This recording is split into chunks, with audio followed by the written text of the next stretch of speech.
Learning colors in English and Japanese. Colors are a fun and important part of learning.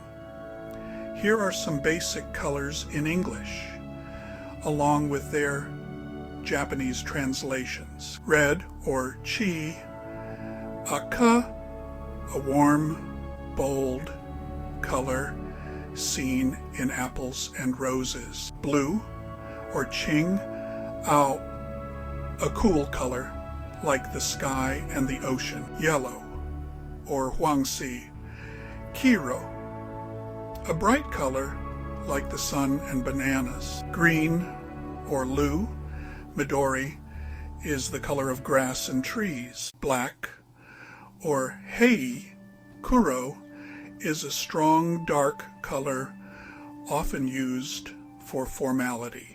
White or bai, Shiro, is the color of clouds and snow. Learning colors in both languages can be a fun way to expand your vocabulary.